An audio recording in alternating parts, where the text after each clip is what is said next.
Ito tol, suggestion lang kung gusto niyo maging healthy yung katawan mo. Hindi ka magkakasakit, especially kapag nag-diet ka or nag-workout. Hindi lang mga oily food, matamis, o sigarilyo yung dapat mong iwasan. Kailangan iwasan mo rin yung alak. Kahit na isang shot lang yan, mataas yung amount ng calorie na madadagdag sa'yo. So mahirap yun tunawin. Mas maganda iwasan mo na lang. Kapag niyaya ka ng mga tropa mo, pwede ka naman magdahilan. Bawal sa'yo alak, wala ka pang tulog, or may pupuntahan ka. Pwede ka magdahilan kasi hindi naman sukatan yun ng pakikisama yung pakikipag-inuman. Magiging kaibigan ka pa rin naman nila. Kung totoong kaibigan sila, hindi ka nila itatakwil. Na, dahil lang sa hindi ka nakikipag-inuman sa kanila. So iwasan mo yung alak. Huwag mong isasama yung alak sa lifestyle mo ay gusto mo maging healthy. So, yun lang. Suggestion lang naman. Pwedeng hindi mo Uy, tol, ikaw na. Tagay mo na. Ayaw na ba? Oo nga, kanina pa yan. Inugat na yan. Ayun. Oo nga, kanina pa kami nagkakantayin. Tagal-tagal mo, sabi mo saglit lang. Kundi na lang pala to. Isa pa tayo. Sige. Sige, basta ikaw ang bibili I-upload ko na rin naman to. Sige na, mamaya mo na itagay yan. Bumili ka na lang sa labas. Mag-aat ka na lang. Kaya paalala lang. Maging mahinahon tayo sa lahat ng oras. Huwag pairarin yung init ng ulo, yung galit. Kontrolin natin yung emosyon natin. Kasi kapag pinaira natin yung init ng ulo, walang magandang may dudulot yun. Anong magagawa natin? Pag mainit yung ulo mo, pwede kang makasakit ng tao.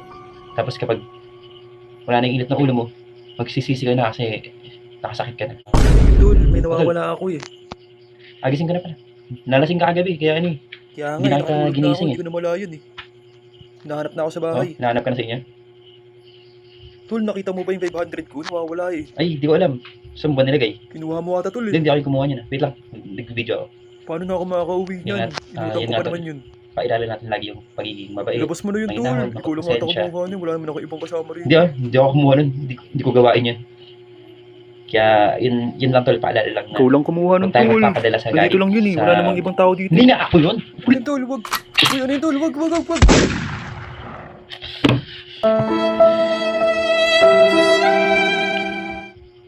Pinaiblad ako dun. Pakishare na lang. Hey tol, kain tayo. Nagkataka yung mga kaibigan ko kung bakit ang laki daw ng pinayat ko. From 87 kg noong 2024, 65 kg na lang ako. Kakatimbang ko lang this month. So yung sekreto ko ito lang. Tingnan nyo kung napapansin nyo. Ang konti ng kanin ko, di ba? Kasi hindi ko sinusukat yan, tinatansya ko lang. At least 1 cup per meal, doon ako strict. Pero syempre, pag konti yung kanin mo, konti lang din yung makakain mong ulam. So malaking bagay siya. Tsaka itong kanin kasi, mataas yung asukal niya, yung glucose niya. So, pag napadami yung kain mo, nag-i-store yun sa katawan, nagiging fats. Yun lang talaga yung sekreto ko. Uy tol, kain na. Tara na. Tama na yan. Okay. Tol, paabot ako ng kanin. Sigurado ka tol, yan lang Ayun, kakainin mo. tol, Ang konti naman yan. Hindi ko lasahan yan. Sa lalamunan ko lang yan, di ba? Hindi pa bababa ng sigmura yan. Sabi na nga ba eh, mapagpanggap ka Anong talaga oras tayo eh. kumain kanina? 2 oras na nakalipas yun. Oo, kilala kita. Matakaw ka eh. Nagutom talaga ako. Dami naman yun. Baka hindi na magkasya sa plato yan Hindi, ha. gutom talaga ako. Tama na muna yan. Pahingin mo na ako, gutom na ako eh. Hindi naman ako kumain Bukas kanina na ako eh. mag-diet.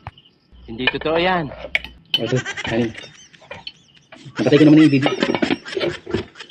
Yung ulam tal paabot. Ay, nalimutan ko patay yan. Aray ko. Bag, Kala mo naman kung sino. true lalay. Tol, meron ka bang kaibigan, kamag-anak, kapitbahay, or kakilala na nakakaangat-angat sa buhay, or may na-achieve? Ano yung nararamdaman mo? Dahil kung ang nararamdaman mo ay inggit, mali yun tol. Dapat maging masaya tayo sa kung ano yung nakuha or natatamasa ng ating kapwa. Para yung blessing sa atin ay papasok, hindi umiiwas. So iwasan natin yung inggit, yung pagchichismisan natin, pangit yun. Huwag natin gagawin yun. Di ba tol? Uy tol, di ba yan yung crush ng bayan dito? Ay, oo nga no. Ganda ng kotse no. Oo nga no, bagong bag. Kala mo naman kung sino no. True lalay. Hindi na nakuha sa mamalis na paraan yan. Oo nga, malamang. Na-promote nga daw yan eh. Oo, ang galing niya naman. Malamang sumipsip yan sa boss niya no. Oo, posible. Posible naman mapromote ka basta-basta ng ganoon na lang. Oo nga Nakaraan naman. yan nakabili nga yun ng motor. Oo, nakita ko rin Ang yan. ganda naman ng motor na nabili nila. Ang kapal ng mukha. Aray Wala silang karapatan na siguro na gano'n. Dapat tayo una, di ba? Tama. Unfair naman yung buhay kung gano'n, di ba? Pero mabait yun ha. Mabait nga daw yun, sabi nila. Sana all. Numingiti ka sa akin yan, ini-snub ko lang. Ini-snub ko lang siya pag nasalubong ko. Oo, tama lang yan, yabang niya. Alam mo naman kung sino. So, hindi ko nakakausap yan. Oo, mga ganyang tao, dapat kinakausap yan. Nakaban na tol. Hindi ko pa napapatay yung video. Ay, nabuking ka na naman.